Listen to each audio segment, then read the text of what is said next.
hockey fans, are you ready to brave the wild? With me, your host, Paladino Joey, or Joey Awajan. Brave the Wild is available on iTunes, Google Podcasts, Stitcher, and Double Twist. Thank you again for joining me today. Great to be back, but unfortunately, like I talked about in the last episode, anything but at least 3-1. 3-1 or a sweep would be extremely disappointing in the next 4 games, and the Wild wind up with a split. Now, of course, a sweep, that's not easy. But after you beat Winnipeg, you think maybe, just maybe, this team could get a sweep. That would be incredible. No. The Detroit game was fairly evident the Wild were not going to get a sweep. And like I talked about, I just had a weird, rotten feeling about that rotten Philadelphia team and heading into rotten Philadelphia. And guess what happened? The Wild lose 7-4. I mean, it was like ridiculous. So we'll talk about that. A 5-2 loss to Detroit that Bruce Boudreau called the worst game that this team has had since he's been the coach that he's seen. And then a shootout win versus the Los Angeles Kings. Jonathan Quick looked like Jonathan Quick, and Stay Locked looked like Jonathan Quick. So it was a pretty good game out there. Wrap things up with with a win at home versus the LA Kings, but yuck! Wow, I don't know, man. 3-2 win versus Winnipeg, very nice. 3-2 win versus the Kings, okay, sure. The Wild, generally the better team in the game, but Quick was so damn good. He kept the Kings in it the whole time, and Stalock was solid too. Oh, Philadelphia-Detroit games, though, I mean, that's just like, tells you kind of the state of the franchise in a lot of ways. When they're bad, they are bad. I mean, awful, horrendous. I don't know where to go with it at the end of the day, other than, well, it's time to make a trade or two. The Wild did make a trade. They trade Justin Kloos, which is kind of sad. He was leading the Iowa Wild in scoring after a couple of great games, 30 points in Iowa. So kind of a brief early pre-thing with Iowa here. Led the team in goals, tied with Colton Beck and Jerry Fitzgerald, who only scores goals pretty much. No assists, but Mr. Kloos also had 18 assists, 30 points to lead the club, a +4, Lakeville native, just like, God rest his soul, Neil Natog Thiesing, the former co-host of this show, and who passed away on February 7th, 2018. God rest his soul, God bless his soul. His name is still on the iTunes RSS feed and all that you see. Well, and everything. You can still see Joey Awajan and Neil Natog Thiesing in there. He's going to stay there forever. So Justin Kloos, I don't think they knew each other. No, it would be cool if they did. He would have probably told me a long time ago.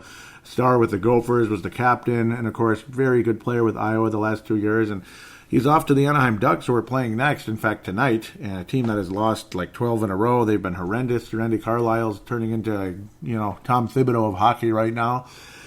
Basically, I'm surprised he still has a job at this point, but it is what it is. The Ducks and Wild are actually fighting for the playoffs, which is kind of funny and sad at the same time, along with the Avalanche, which will be playing at the final of the next 4 games. But Justin Kloos is gone, and Mr. Aberg is in. Aberg. So, okay. He was a second-round pick of the Anaheim Ducks. Or not the Anaheim Ducks, but the Nashville Predators years ago in 2012. Pontus Aberg out of Stockholm, Sweden, 25 years old. So, yeah. He was taken in the same draft as Matt Dumba, but he's a little bit older, I suppose. 25 years of age, Pontus Aberg. Second round, 37th overall, 2012 NHL draft. Has moved around a bit, been traded a few times the last year and a half here. Played for the Milwaukee Admirals extensively after coming out of Sweden in 2014. Was pretty successful in Milwaukee. Of course, a certain coach named Dean Evison, who's on the Wild, who's on the Wild bench next to Bruce Boudreau, maybe the head coach in waiting. It's, you know how things go in the NHL. You know how things go. New general manager comes in, and things aren't going so hot for the Wild right now, and especially like games like Detroit and Philadelphia. Yeah, well, Pontus Aberg was coached by Dean Evison in Milwaukee. He's not this star player. It'd be nice if he was. He is second on the Anaheim Ducks in scoring this year, believe it or not, with 11 goals. Second in goals, not in scoring. 11 goals, 8 assists. Before that, though, not a lot to talk about in the NHL. When some people call him a sniper, well, no, maybe this year a little bit. He's been a nice revelation for the Anaheim Ducks, but I don't know. I mean, well, he was kind of a positive, but then he gets stretched for 4 games. So where do you go from there? I don't know. He's okay. And Justin Kloos, well, I mean, the talk was the only way for him to really make it in the NHL is he'd have to be a top 6 player, obviously. So top line or second line center to really, with that would really, you'd really get what you're going to get out of him. He's a scoring center. He's a scoring player. Top 6, maybe he'd play on the wing, who knows, but he's a top 6 forward, so to speak, forward center. Because I was always talking about fourth line, third line possibly. He'd be there for sure, and he should be, but there's a reason why he wasn't called up, because he's more of a scorer. He's not really that shut-down, physical, checking type of player. So it kind of is what it is for Justin Kloos, and maybe that's kind of the writing was on the wall. You might as well trade him to get an NHL body, and of course the guy who shoots right, though they say he's a left wing, that shoots right. So, okay, that's cool. Kind of like Mr. Brennan Duhaime in Providence right now, who's having a hell of a year. We're going to talk about him coming up in the second segment there, in the final part of the second segment, the end of the show. But back to Aberg. I don't know. I mean, he's been productive in the AHL, just like Justin Kloos. 52 points in 2016-2017, 31 goals. That's really good in 56 games. And since then, up with the Predators for an extended period. Of course, when Mr. Paul Fenton was still the assistant general manager. 8 points in 37 games in 17-18, 16-17, 2 points in 15 games. So kind of Eriksson Ek-like, I guess, or, somebody else. I don't know. Kind of O'Connor was pretty quiet. I don't know, man. Is he a sniper? I don't think so. Wound up getting traded to the Edmonton Oilers. 16 games in 17-18. So you combine 17-18 together, he had 16 points in the NHL that last year. In 53 games at the end of the day. 16 points in 53 games. When you combine the two, it's not that great. 4 goals. 4. So I'm not trying to be negative. I'm not trying to be down, but it's just we can't. We can hold off on the celebration a little bit. 25 years old. And again, with this year, okay, 11 goals. He's having a strong year, and there's nothing wrong with the guy getting started, getting rolling a little bit later than somebody else. That's just how it goes. Second-round pick. Is he living up to a second-round pick? Who knows? I mean, how many second-round picks have the Wild taken that have turned out to be good? Zucker took forever, and then he got better. He got better, became a 33-goal scorer last year. Don't think he's going to make it this year, despite having a pretty good week this past week. 3 goals. Very nice week, but extremely long drought before that. I mean, just nasty. Couldn't hit the broadside of a barn if his life depended on it. As for this guy, I mean, he scored a goal against the Wild earlier this year when Minnesota beat Anaheim. He can play. And, got to shake things up a little bit. He's going to be helpful. He's a top 9. He's a top 9 player. He'll play on the right wing, most likely. Even though, obviously he shoots right, so put him on the damn right wing, even though they call him a left wing, which is really weird. But it is what it is. He's definitely going to play on the right side because, we know what the situation is in Minnesota. Lots of, let's just say the politics and the guy's shooting hand are similar. When it comes to Minnesota. So right now, at least with the Wild, let's change that up a little bit. So they'll leave the inside, the other side, the politics part alone for now. But the Minnesota needs to get a bit more right wing. It's with the Wild also, but we'll leave that alone. So let's get the right wingers that actually shoot right here. Would be great. So. Thank you.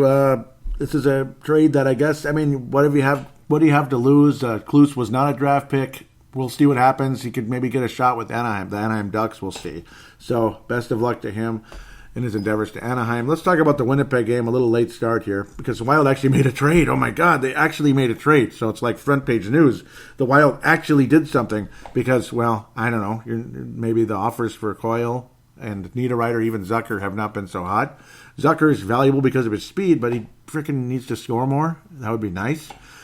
Great game against the Winnipeg Jets right after, fresh after receiving his first James Shepard Memorial in quite a while. Jordan Greenway was the guy to score first, though, get things rolling pretty early in that first period. That was great. His 8th goal of the season off of Eric Stahl and Jared Spurgeon. That was nice to see that nice shot from him, kind of just a nice release off of the pass from Eric Stahl. One-timer type of play. Jason Zucker was able to finish from Koivu and ultimately from Parise second time around. Power play with Koivu, believe it or not. Jason Zucker and Koivu on the power play is low scoring as they've been this year. And Jonas Brodin, Yeah, second power play unit, I think. Yeah, I would say that's the second power play unit. But, well, Stahl hasn't exactly been Mr. Power Play either this year. It's been frustrating, very frustrating. But Zucker would wind up with 2 goals in a pretty solid game by Minnesota. The Wild had a heck of a game going up 3-0. You felt so good. You figure the 2-goal lead is the most dangerous in hockey, and boy, was it dangerous in Philadelphia. And that city just owns Minnesota right now. Just owns us, and it's embarrassing. Yeah, stay tuned for Timberwolves Explosion tomorrow. Wow. Yeah, and the Philadelphia Eagles, well, their season's over, but not before eliminating us by our own doing, losing to the Bears. But Minnesota Vikings, of course. Mark Scheifele with his 24th goal of the year, making us pretty scared. I mean, obviously, you don't want to see Winnipeg catch up and beat us, just like we did to them earlier in the season. Beautiful game when Mr. Stahl ended up getting the game winner. What an awesome game. Back before Christmas there in November. That was fun. Or early December, pardon me. Brendan Tanev made it a 3-1 game at the time, but Devin Dubnyk was awesome in this game, to say the least. He was awesome. Connor Hellebuyck, well, we beat him. I mean, we had only 22 shots on goal, but capitalized. Good shots by Zucker, finally ending that drought again. Multiple goals. Hopefully he can keep it up. And overall, a solid game by Minnesota, as now all of a sudden we're actually beating Winnipeg, which is nice. Kind of like when we beat up on Chicago after they beat us in the playoffs, but we beat them in the regular season the next year, and then they beat us in the playoffs again, and we beat them in the regular season, and then, yeah, you can see the cycle there. But hopefully Minnesota might actually be a tough matchup for Winnipeg should the Wild sneak into the postseason. A lot of us are just saying, you know what, just heck with it. We wish we could go for Hughes instead. Go for Hughes. Get that draft pick. Wouldn't that be? It'd be a miracle. The odds of getting that pick in the lottery are very slim, but you never know. Just get better in general. Draft better. You hope. I don't think. Oh boy, I'm not too optimistic about Mr. Philip Johansson just yet. I mean, one assist in like 35, 40 games. I mean, I don't know. That's it. Philip Johansson. So I'm not too optimistic about that pick yet, but we'll see. Guys end up being better. I mean, Koivu wasn't scoring for crap in Europe either when he was over there. And then he came here and he ended up being a decent player, but certainly not this great scorer. Joel Eriksson was better in the game. Nothing great. You're seeing basically back and forth between Matt Hendricks and JT Brown here and there. I mean, Hendricks is a little better. But it's like if you're really, really reaching for these right shot players when they're just end of the lineup players, like your fourth line right winger, that's all you got. So now you bring in Alberg, at least you got a third or second line type of guy potentially. Probably will wind up on the third, but I don't know. I mean, Cunnin shoots right, so that's good. I don't know. I mean, maybe Alberg. Where are you going to put him? It's tough to say. We'll just have to wait and see. I'm curious actually to be quite honest about that one.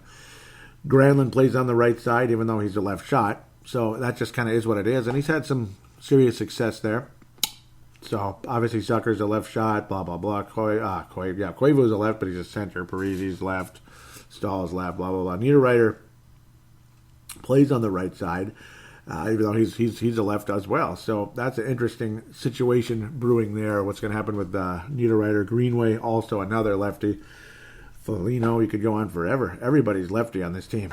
Euler Sinek as well. So there's going to be some type of move here, obviously. And I got to think JT Brown should be sent down to Iowa at this stage. That's probably what's coming up at the end of the day. Fun game against Winnipeg, though, and it felt good and all that. But then you played Detroit on Saturday. And I don't know, it was exactly as Bruce Boudreau stated, the worst game that he's seen since he's been the coach of the Minnesota Wild. And it was just from the get-go. I mean, the Wild had a tie. They even led 2-1 at one point after Niederreiter got his 8th goal of the season off the power play. Cunnin finally scored his first goal, and this one did not get waved off. There was no high sticking this time around.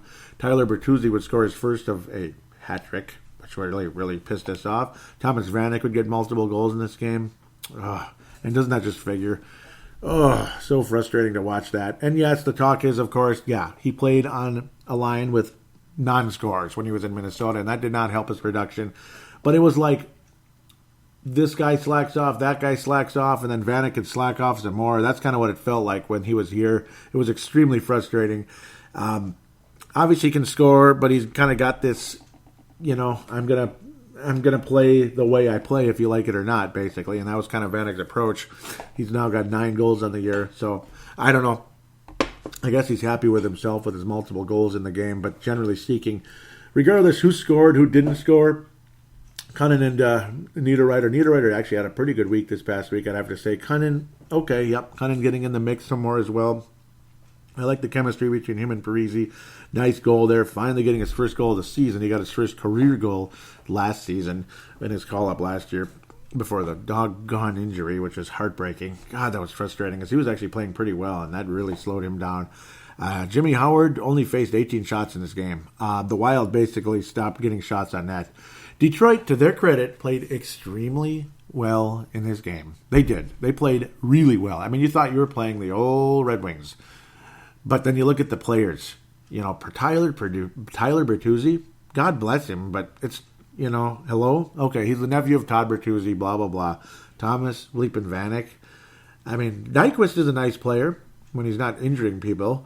Dylan Larkin had a really nice game as well, 3 assists. Very valuable player, again, for the Detroit Red Wings and all that, but they're rebuilding. They got a long way to go. Vanek is just kind of there, you know what I mean? Bertuzzi's a nice player. He's nice, good player. He's got a nice future, but he's not, he's not a star. I mean, Cronwell's okay. Most of the rest of their defensemen, and just, who is that guy? You know what I mean? I mean, who is this guy? Who's that guy? Philip Hronek? Oh, okay. I mean, God bless him, to his credit. But this team is going nowhere for a while, for another 2, 3, 4, 5 years. Just kind of like, and it's like it feels more and more like we're heading in that direction when you play games like this. And you kind of almost have to, even though the problem is you can't. You have to, but you can't, because we're only half done with the Bleepin Parisi and Studer contracts. Dubnyk's contract is not that bad. It's very tradable, but then people will go ape bleep if you even think about trading Devin Dubnyk. And it's nothing personal, because it's not like Dubnyk sucks. That's the whole point. You trade him because he can get you something. That's the whole point. And because, well, I mean, getting beat in the first round by Winnipeg 4-1 or whatever is not all that appealing. I mean, is this team on the verge of a 91 North Stars type of playoff run here? Are they? I mean, I don't think so. That would be great to be the happiest day ever. I want to see that happen again, but I don't think so. And then you have games like this. I mean, you got absolutely annihilated by Detroit, and they blocked every bleeping shot. They mimicked our every move. And the best part is Dubnyk was not that great in the net. It wasn't all his fault because the guys in front of him played like they didn't give a rat's ass. They didn't give a rat's ass the entire game, it felt like. It was the worst game. It really was. But Cunnin got his first goal, so that's nice. This game sucked so much. You know what? I mean, it was horrendous. Minnesota didn't even get a shot on goal hardly in that second period. It was that rotten, that awful. In the third period, same thing, just awful. Could sure use Eric Fair for some physicality out there. Matt Hendricks might have been a better choice than JT Bleepin Brown. I'm tired of him. God bless him, but he doesn't do anything. So, welcome aboard Auburg. Hopefully JT Brown, enjoy your time in Iowa. God bless you. I love you. Your father was awesome. Awesome running back for the Vikings. Not a great player, but a very good player. JT Brown should have been a better NHLer than he is, I think. Great career with Minnesota Duluth. I know you guys love him, the Matt Hills and all that, up in Duluth, and many other UMD fans that are listening. You're probably pissed off at me right now. But he's not producing in the NHL. Just like us Gopher fans, Jordan Schrader didn't produce all that great. Thomas Bleepin Vanek, former Gopher. Has he really lived up to his, 5th overall pick status years ago? At the beginning, absolutely, and then quickly downhill. Where am I going with this? This game was just the worst, most depressing game I've ever seen. I mean, it was really bad. Saturday night, you're relaxing. Oh, we got Detroit in town. Let's keep it rolling. We're doing well. We're back in the playoffs, and that happened. Well, we took a 2-1 lead in the game. We did, and then it was just literally like the off switch. Somebody flipped the switch. It was off, over. Like we just quit playing, and I don't know. Jimmy Howard faced 18 shots in the game. 18. He barely had to even lift his glove. His save percentage is so bad, at 88.9, because he only faced 18 shots. So, of course, rotten save percentage. You'd figure he'd face another 10 shots or so. But, my God, I couldn't even, it was the most gutless effort I've ever seen. God bless him. 5-1 loss, 5-2 loss. Thomas Vanek practically just putting the puck on that and it went in, and he just loved every second of it, and I know he did. Tyler Bertuzzi, same thing, and he got his bleeping hat trick, and you got to see the octopus on the ice again. You'd think Detroit was out winning Stanley Cups. You'd think that, pardon me. Okay, I'm trying not to cough to death here out of nowhere there. But you'd think Steve Yzerman, Fedorov, all of them were back on the ice. Nicky Lidstrom were retired 5 minutes ago and played for 50 years. But, geez, yeah, I don't know. This was bad. Let's just move on. Look how late it is, man. I'm dragging this way too long, so my apologies. Awful game, and let's just move on. I mean, Bruce Boudreau was beside himself, and so were the rest of us. And we're more beside ourselves. There's almost nothing to say anymore. Now, of course, Saturday, I didn't even mention the date, which is kind of rude of me, which was the 12th of January. The 10th of January was the Winnipeg game. Now we head to Monday the 14th for start a back-to-back with in Philly and then hosting the Los Angeles Kings. I knew it. All I have to say is I knew it. I mean, one way or another. And he get another bleeping hat trick. Van Riemsdyk, okay, sure, he's a good player, but is he that good? I mean, he's good, but we made him look like, Lemieux out there, Mario Lemieux. Not these other guys, but Mario Lemieux. A bunch of guys that were dying for points got their points in this game for Minnesota. 7-4 loss. Dubnyk was lousy, and Stalock wasn't that great either. But he was way better in the LA game. Stalock wasn't expecting to play in this game. We gave up 7 goals to the Philadelphia Flyers. We gave up 7 goals to the Philadelphia Flyers, and we only got 4. But yeah, you think 4 should be enough. You'd think, but we gave up 7 goals to the Philadelphia Flyers. Just sloppy, lethargic, awful. Nolan Patrick's couple of goals were just and Wayne Simmons just beat us because we're sleeping on the play on multiple occasions. Suter put the puck on net, scored on one. That was nice to make it a 5-4 game, made us believe, and then just 2 minutes later, Simmons kind of left by himself because we got caught sleeping again, and that was all she wrote. Van Riemsdyk got his hat trick, 11 goals. I mean, it's okay. His 11th goal, 11th, okay? 11th. It's not like it's his 25th goal or something, 11th goal. So, I mean, I don't know. Claude Giroux is obviously a fantastic player, but he's kind of left on an island right now. Come on, Philadelphia. Trade for a third line bruiser or something who scores 3 goals a year for a third rounder. That'd be smart, right? That's basically what Fletcher did half the time for us. Give us a third rounder for Matt Hendricks. Come on, Philly. Come on. You know you want Matt Hendricks, right? You know you want him. There I go, wanting to trade Minnesotans away. Somebody named Joel Eriksson scored his second goal of the season. Not a bad goal, actually. Nice pass from Hendricks, and he was able to finish on the shot. Was Joel Eriksson. It was a good goal, actually. Obviously a nice, accurate shot, nice timing, and nicely placed against a goalie who is 19 years old and wasn't even AHL level at the beginning of the year. But hey, that's good. Carter Hart did face 38 shots in the game, and you'd think 4 goals on 38 shots should be enough, but the defense and the goaltending in this game was just garbage. There was no defense at all. We just were playing, we're playing Philly, we'll be fine. And then we just fell asleep, and that's all there is to say about this game. And I hated it. I just hated it. Zucker, third goal in 3 games. Of course, 2 against the vaunted Winnipeg Jets, and then 1 against the Philadelphia Flyers to open things up. Minnesota did lead 2-0 in this game. He lead 2-1 over Detroit, but 2-0 in this game. The most dangerous lead in hockey. Yeah, it was we even led again 3-2, and Marcus Foligno was able to score. Again, another guy dying for points. Eric Stahl's only 15th assist on the year. That's just lousy. That's lousy. Hendricks and Joel Eriksson, second goal, second assist. Foligno's only 3rd goal of the year. I mean, he scored a couple goals at the beginning of the season, was doing pretty well, but I don't know. Isn't that always how it is? Like some 4th liner, Ryan Reeves for the Vegas Golden Knights, who we're going to talk about in the second segment. Same thing. Some 4th liner, 3rd liner has a really good start and you never see him again. And that's kind of how it was with Foligno, at least in the scoring column.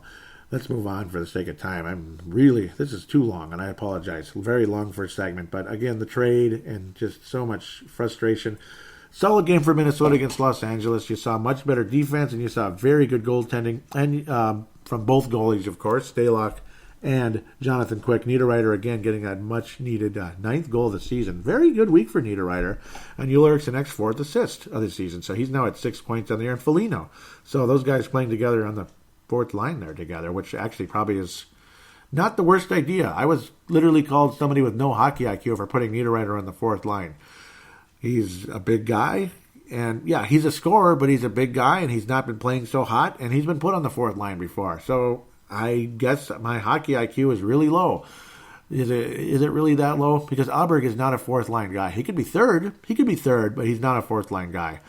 And it's no offense to Niederreiter. It's no offense, but it is what it is. I mean, is it really that big of a problem, the thought of putting Niederreiter on the fourth line for a couple of games? Because you're shuffling the lines around, and that's just how this game is sometimes.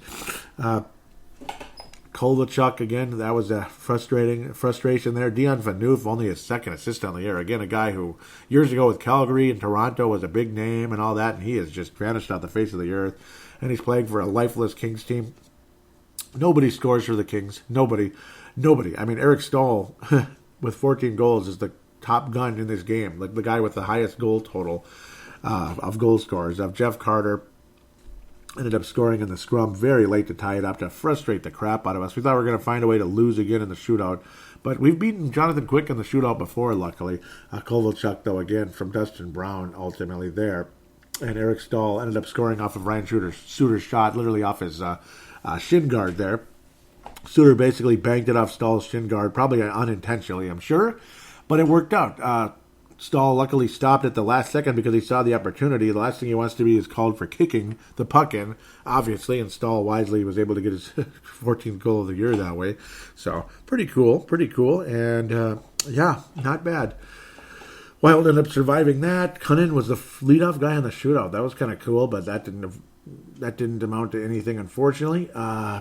Stalock would stop the 3 shots he'd face. Jason Zucker with a nice hesitation on Quick and release on the backhand was able to get what would be the winner after Kopitar missed, Parisi missed, and then Dustin Brown fanned on his attempt and got a second opportunity, but there wasn't a whole lot of mustard on it, and Stalock was able to deflect that thing up into the air, and Minnesota ended their little 2-game garbage heap. I mean, that was a dumpster fire. Those 2 games, Detroit and Philly, were just, those are 2 of the worst games I've ever seen. What the flip? And, every team has bad games.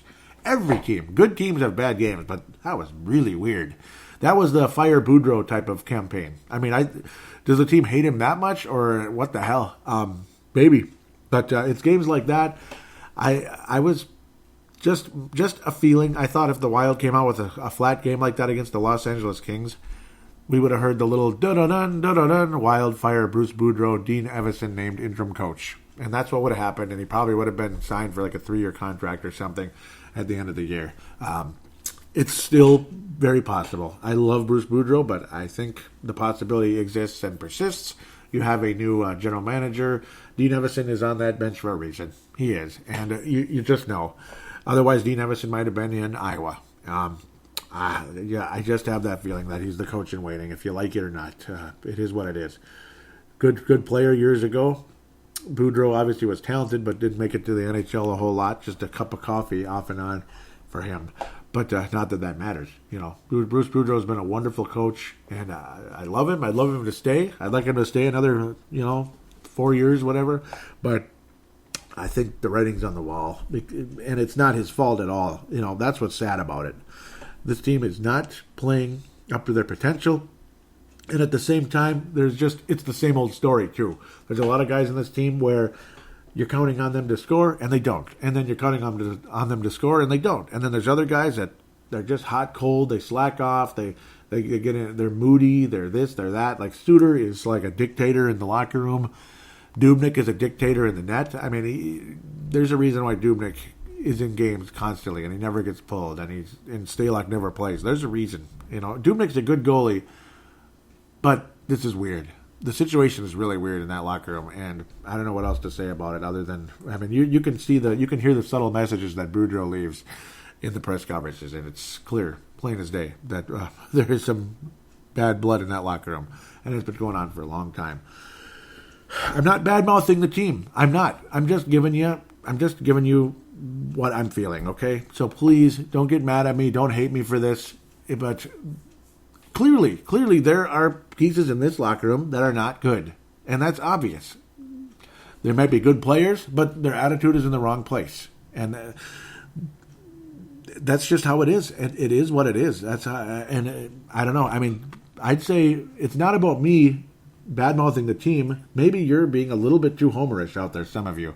And you have every right to be that. But, I mean, I don't know. I have every right to be frustrated and angry. I want this team to win. And, well, I think this team is lacking in the star department, the true star department, and at the same time, I think the team attitude is not good. I think it's negative. I do. I think there's a lot of negative energy in that locker room, and it's been going on for a while. Okay, let's wrap up this very elongated segment. Who's going to get the Madonna Award for this segment? Well, I think it's Niederreiter, which is weird. Madonna/Neil Broughton Award. I think it's Niederreiter. He was pretty good this week. He was solid. He wasn't great. He was gutless at times, but at the same time, he was consistent. He just kind of showed up to play. Joel Eriksson Ek has been playing a bit better. You're seeing something out of Joel Eriksson Ek. This first couple games since coming back from Iowa due to Eric Fair's injury, after scoring more than a point a game in Iowa again, which is pretty cool. He's been better. After the first two games, he was awful in Minnesota again, but he's been starting to show up a bit, and that's good. A couple goals, a couple assists. That's cool considering how lifeless he was to start out the season. But no, Niederreiter's going to get it, and the James Shepard Memorial, the whole team for Detroit and Philly. That was garbage. The whole team. With that said, let's take a break, come back, preview 4 more games. Wow, very busy schedule before the All-Star break, kind of cramming it in. And then before that, and then, of course, we'll talk about the prospects as well. There's some hope out there.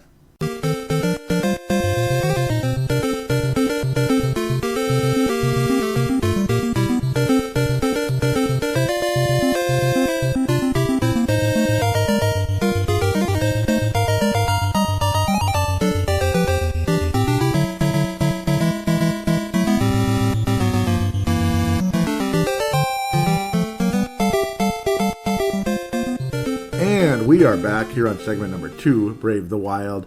Time to preview a few games, 4 of them in fact, as I said at the end of the segment before. Let's play those reeling and dying Anaheim Ducks. They are falling off the face of the earth. Aren't you excited to play the Anaheim Mighty Ducks, who are not very mighty at all, the Anaheim Reeling Ducks? 19-19 on the season. Can you believe it? They are 30th in scoring goals on the season at the moment, and the frustration continues. At least we got their second goal scorer, though. We pilfered the Anaheim Ducks in this trade, just pilfered them. Yeah, well, I was saying earlier in the year I thought the Ducks would drop off a bit, and, well, I'm finally right. They were pretty decent at the start of the year, but since then, not really. A guy that Bruce Boudreau compared Joel Eriksson Ek to, possibly long-term, Rickard Rakell. 7 goals in the season, 16 assists, 23 points. I would take that from Eriksson Ek right now. Ryan Getzlaf leading the team big time. 10 goals, 22 points, or 22 assists for 32 points, but minus 12. Everybody's a minus something for this club, and it has been quite a disappointment for the Ducks. They have been really falling off the face of the earth, unfortunately, for them. It has been, it has been really something else at the end of the day. Yeah, well, it's their problem, I guess, at this point. They continue to lose. 0 in their last 5 and 0 in their last 12. The 4-0 loss to Edmonton, yuck, lifeless, on the 6th of January. That was a home game. 2-1 loss to the Ottawa Senators at home. 2-1 loss to the Ottawa Senators. 7-4 demolition. Pittsburgh coming to town, and Anaheim heading to Winnipeg. 4-3, almost got them. And then you lose 3-1 to Detroit. You host the Minnesota Wild. No, you visit the Minnesota Wild tonight in Xcel Energy Center. No excuses, Minnesota. Let's get her done. Stop screwing around against these bad teams. This is an opportunity to improve your record rather than flatline like we did last week. A split against Detroit, Philadelphia, Los Angeles. Come on. It's one thing to play Winnipeg. You beat Winnipeg, and you can't beat the frickin' Philadelphia Flyers or Detroit Red Wings. Yeah, and to play as lifeless as we did. That's what made me so mad. John Gibson, well, he's doing the best he can, as is Ryan Miller, the backup. The wily veteran backup. 2.76 for John Gibson, 2.71 for Ryan Miller. Very similar. Save percentage about the same. Only one shutout for Gibson. That's it for the entire season.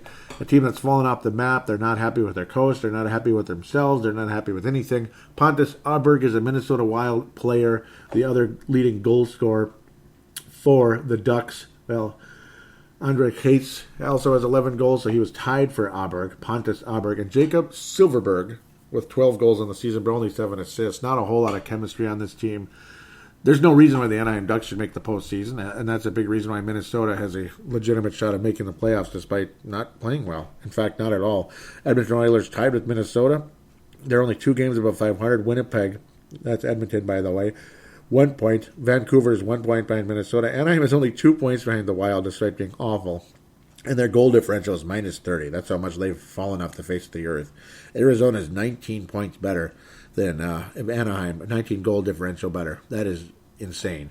Calgary Flames have really taken off. They're tops in the Western Conference in everything. They have a 3-point lead over the Winnipeg Jets for number 1. San Jose Sharks are actually only 2 points behind, but 39 plus 39 in the goal differential for the Calgary Flames. The Anaheim Ducks, again, no excuse. Minnesota needs to win this game tonight. Needs to win this game. I mean, just play strong, solid defense in front of Devin Dubnyk, who's going to be a net until hell freezes over, like it or not. And yes, I recognize he's a good goalie. I'm not saying Dubnyk sucks. And if I say trade Dubnyk, it's because getting assets. It's not because I hate Devin Dubnyk. It's because you want to get assets. Do you want to get better, or you want to just flatline forever because you got to wear those gall dang green and red shades? Take the damn shades off and look at reality, folks. I don't hate Devin Dubnyk. I don't hate anybody on the team. I hate the negative energy on the team. Oh, yeah. And you should, too. You should. I mean, don't you want positive energy on your team? Like, Nate Prosser brought last year? Was that positive energy out of Elk River? Absolutely. Alex Stalock is positive energy. Like him or not, he is positive bleeping energy. And he's a Minnesota native. And no, I'd have no problem with Alex Stalock getting significantly more time between the pipes. I understand trading Devin Dubnyk isn't going to remedy the team. I get it, but you're going to get assets. And if you can get higher draft picks, again, you're no worse for your wear. You got to get higher draft picks. And again, with this newer GM, I have more faith in him than Chuck Fletcher at this point. Fletcher made some nice picks. He made some nice picks. His trades sucked, most of them. Most of them. The Dubnyk trade was the great one. Great trade. Freaking awesome trade. But just about every other trade he made was not the best. It just wasn't. And some of them were just flat horrible with a New York accent thrown in. Let's move on. Anaheim Ducks again tonight, 17th January. Already halfway through the month of January, and the daylight is already increasing dramatically, which is great. Columbus Blue Jackets. Old corn on the cob Columbus Blue Jackets. Oh, goody. And here they come. The Union Army is coming to town. The Blue Jackets are coming to town on the 19th of January. The general himself, Mr. Tortorella, holy cow, not Torchetti, but Tortorella, leading that Union Army. They're in first place in the Metropolitan Division, like they have been for a while. Very tough team, very difficult matchup for Minnesota. I don't like this game at all. Mr. Bobrovsky, who may be one of the top free agents in the offseason. Does that mean the Wild need to sign him? I don't know. His goals against average hasn't been that great. Cam Atkinson always finds the back of the net against the Wild. He had a sucky season last year, but he still found the back of the net versus us, which was extremely annoying. Extremely annoying. But that's just how it goes sometimes. 27 goals this season, though. He's sure playing he's sure having a hell of a year again. Panarin, obviously awesome player, traded from the Chicago Blackhawks in that awful Brandon Saad trade. Panarin, man, he's kicking ass. Could sure use him here in Minnesota. He's a plus 12. Atkinson's got 48 points, 34 assists for Panarin in only 44 games, 52 points, kicking ass. Cam Atkinson playing like an all-star. Absolutely. Nick Foligno, the older brother of a certain guy named Marcus. Yeah, we know. Not having a great season, but not having a bad one either. He's been a factor, but certainly no star player for the Columbus Blue Jackets playing his role, blah, blah, blah. Blue Jackets are playing awesome. They've won 4 in a row. On January the 8th, they lost 4-0 at Tampa. Whew! Vasilevsky shutting those suckers down. Then they beat the Nashville Predators. Very impressive. They beat the Stanley Cup champion Washington Capitals in the Capitol. Really impressive there.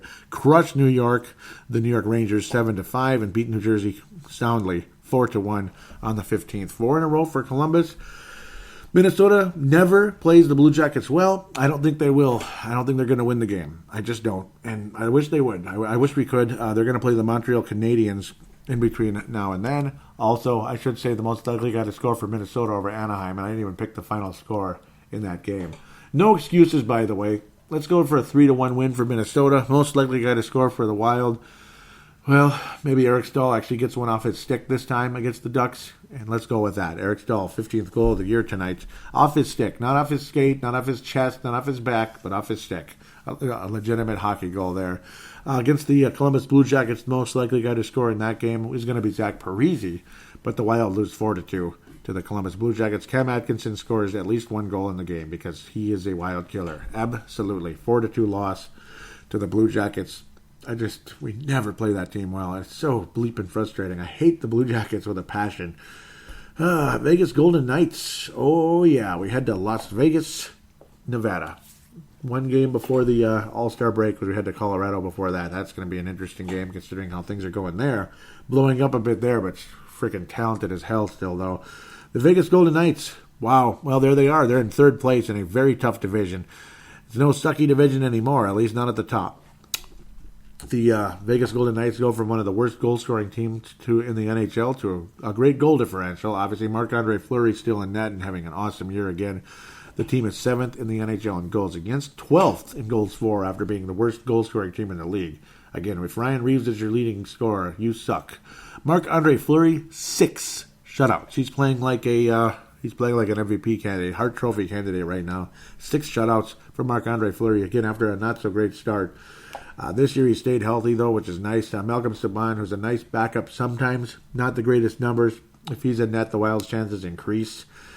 The leading scorer in everything, tied with goal scoring with William Karlsson, who had 43 last year. Jeez, Cruz just whooped everybody's butt last year. 43 goals, 15 this year. Alex Tuch also with 15 goals, and he's missed 8 games compared to William Karlsson. He's got 8 games in hand, so to speak. And he's 6 points ahead of the next leading scorer, Mr. Marsh Assault there. He's got the March Assault, right? 14 goals, 17 assists, 31 points for him. Alex Tuch is the MVP of the Vegas Golden Knights. Nate Schmidt, the Minnesota Gopher, former Gopher, Minnesota native and all that. Plus 15 tops on the team there on defense for the solid defense there for the Vegas Golden Knights, and he's missed 20 games this year, and he's still got 16 points. He's been awesome in the time he's played. And as always, Paul Stastny has missed a ton of games as well. He's missed 30 games this year, only 14 points, but still very productive in the 19 games he's played. 14 points, that's not bad. And a +9 has been Paul Stastny. He's missed a ton of time. Max Pacioretty, of course, acquired from the Montreal Canadiens in the offseason. Cool. He's a -5, though, which is not good. One of the worst on the team, but producing a little bit. 24 points, 12 of them goals, so half and half going on there. But Alex Tuch has definitely been a wonderful story for the Golden Knights. And the Golden Knights, generally speaking, have been a wonderful story. The Wild swept them last year. Well, they can't now, because obviously they already beat us in the first matchup. That was frustrating early in the season. They beat us pretty good, and that was back when they didn't score for crap. So I don't know now. The way the Wild have been playing versus the way the Knights have been playing, the Golden Knights, they're doing well. Golden Knights, 3-2 in their last 5. They beat the New Jersey Devils 3-2 on the 6th. On January the 8th, 4-2 win over the Rangers. These teams all sound familiar, which is funny. Everybody's playing the same teams. They lose to the Sharks 3-2 at home, unfortunately for them. At Chicago, 4-3 win, and at Winnipeg, 4-1 loss. The Vegas Golden Knights, 4 days later, will host the Pittsburgh Penguins. Wow, a big break for them there. Pittsburgh Penguins, and they'll host the Minnesota Wild on the 21st of January. Going to be an interesting Monday matchup there. Minnesota versus Vegas at 5 p.m. Early game there. I don't think the Wild win the game. I don't think so. I think the Wild are hopefully going to have to. They're going to have to try to get a split here, and I hope we can get that rather than go 1-3. Got to beat those Avalanche and got to beat the Ducks. 2 teams that are sucking and reeling and unhappy and just falling apart right before our eyes. Vegas Golden Knights and Columbus Blue Jackets are playing awesome right now. I'm just kind of surprised the Knights have lost 2 games in their last 5 with how well they've been playing, but that's why they're not in first place anymore. They're just not keeping up with Calgary, who's winning everything. Calgary is a Stanley Cup contender this year for the first time in forever. 2004, they were not a Stanley Cup contender, but then they became one because they had the great playoff run. Calgary has not been a Stanley Cup contender since the early 90s. And, wow, here they are. Here they are, boy. Calgary is a legitimate Stanley Cup champion contender. They're one of the best. And it's kind of cool to see, even though I hate their guts right now, after all the crap that happened, the injury to Dumba and the bad blood between multiple players there, it is a big mess. The Flames and the Wild do not like each other. They didn't like each other when during the Ginla era either. But, man, it's a good team, though. It's a good team. Got to give them credit. Minnesota loses to the Golden Knights 3-2, kind of a clamp down type of game. Maybe even 2-1, 2-2. Maybe we go to the shootout and squeak out a point, which I would be okay with. At least we get a point. Let's try to be positive here. Let's squeak out a point versus the Golden Knights, but a loss. The guy that will score against the Golden Knights, Kyle Granlund, will and yet another scoring drought. He's still on pace for 71 points, but he was on pace for like 84, so he's really quieted down. He'll pick up some assists, but he never scores. But he will score against the Vegas Golden Knights. Colorado Avalanche. Minnesota heads to Denver, Colorado. It's going to be a fascinating matchup. It's been an awful matchup the past 2 years. Colorado kicked our butts last year. They've been pretty strong against us this year as well, but they're reeling, and they're fighting, and they're not getting along. And McKinnon is cursing at the coach and going crazy. Varlamov is mediocre as always, just above, just under 3 goals a game, 2.88, save percentage 90.6, only 1 shutout on the year. Very, very average. There's no excuse. Obviously, it's a very high-scoring team. They score like crazy, 6th in the league. Goaltending's not been good. Their power play is really good, though, 6th in the league. Penalty kill, 27th. So this should be a higher scoring game. Minnesota needs to take advantage. McKinnon and a freaking Mikko Rantanen, who's leading the team in scoring with his 50 assists. He's a plus 18, despite, again, the team not getting along very well right now. Things not going so hot. There's some also added frustration with Gabriel Landeskog getting the last man in the All-Star game in this division. He's having a hell of a year, though. I mean, 28 goals. Parise is not on that level. I hate to say it. I hate it. Because I hate Landeskog, and I hate the Colorado Avalanche with a passion. But he's playing better than Parise this year. As well as Parise's playing, he's playing better. Eric Johnson, the former Gopher, #1 bust of a pick by St. Louis. One of the few years St. Louis actually sucked back in the day. And they're bad again now, believe it or not. 14 points. He's been with Colorado for a long time, and he is just, not doing that much. He's played in every game, but he's just average at best. This team scores like crazy. The real top defenseman is Tyson Barrie. He's been awesome. Remember, he got injured a bit last year, but awesome rookie campaign last year. He's become one of the better defensemen in the league. Up-and-comers anyway. Rantanen, 71 points. McKinnon, 68. 27 goals for McKinnon. Gabriel Landeskog actually has more goals than McKinnon, which is really saying something. 28 on the season. So he deserves to be in the All-Star game. I hate saying it, but he does. I'm just being honest, and I hate it too. Believe me. This team has been a mess. They're talented, obviously, but they're one out of their last 5. 1-4. 7-4 loss at Winnipeg on the 8th. Back-to-back with Calgary. Ouch. Winnipeg and Calgary. Ooh. Oh, that's not going to go well. 5-3 loss at Calgary. 3-0 loss to Carey Price and the Montreal Canadiens. Whew. And then they crushed Toronto 6-3. Okay. They crushed the Toronto Maple Leafs 6-3.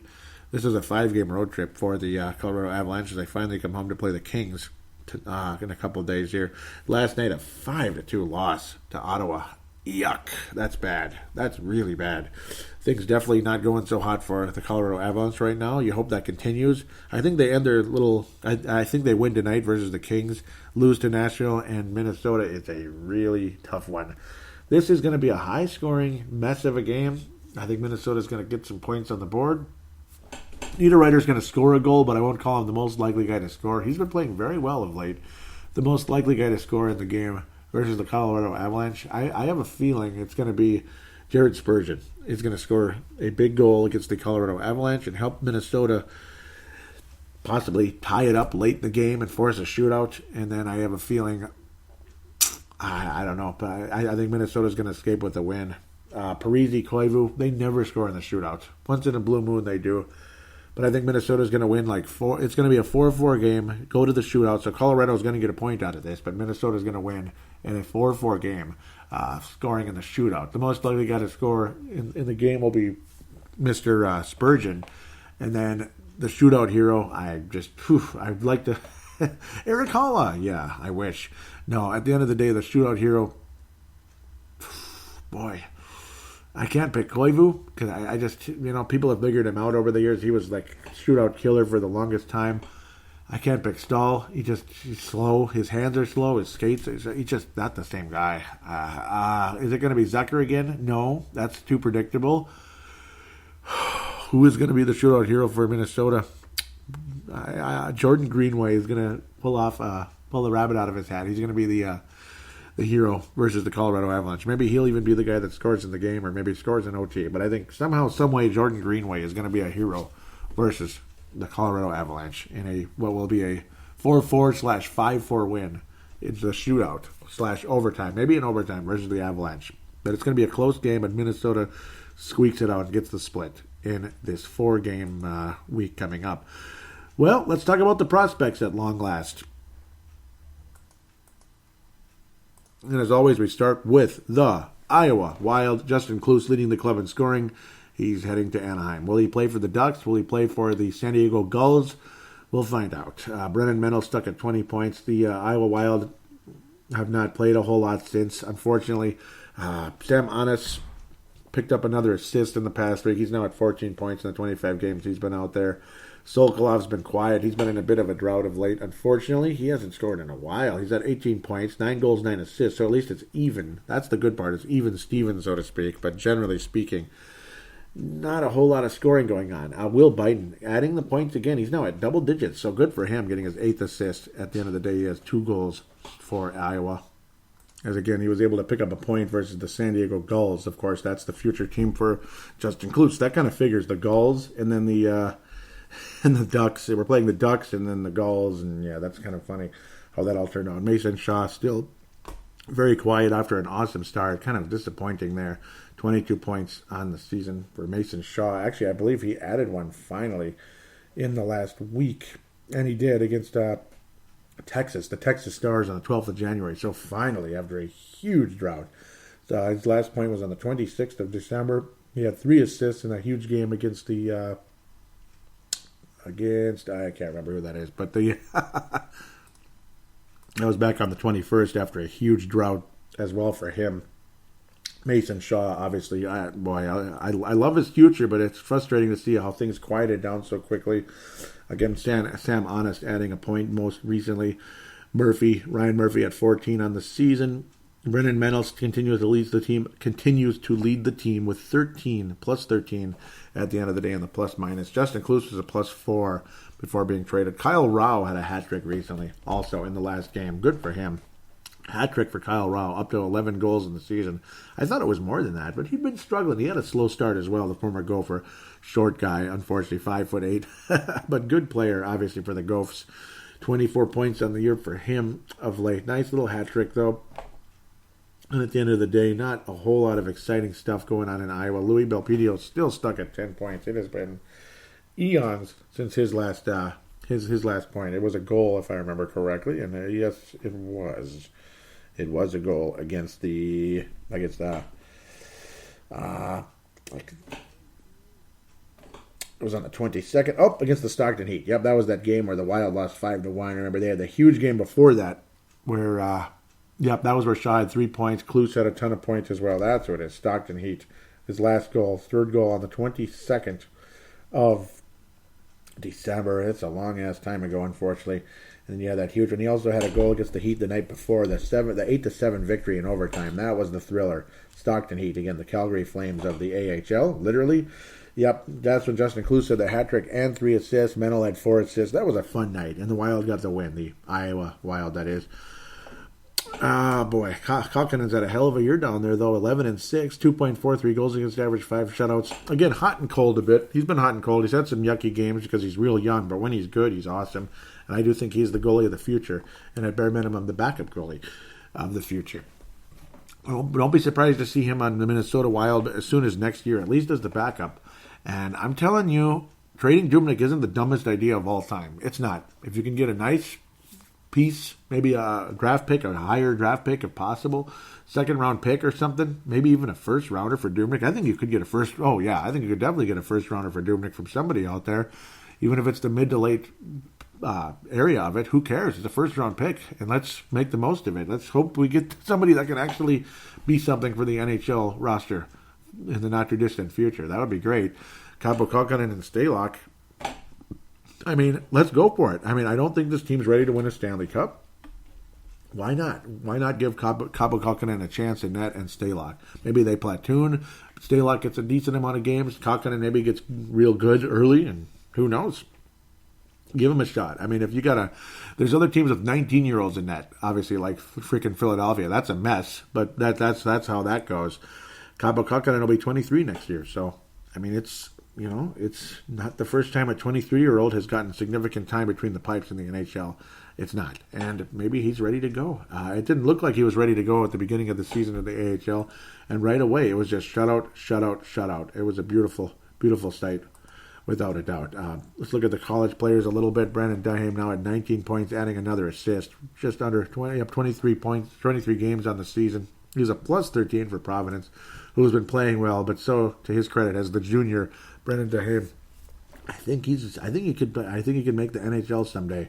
Jack McBain also, now he added his third goal last weekend, so that's good. A couple of points recently for Jack McBain. 1 assist the week before. Now he got his third goal on the season. 6 points on the year for the pretty awful Boston College club there. But he's even in the plus minus in the 17 games he's played.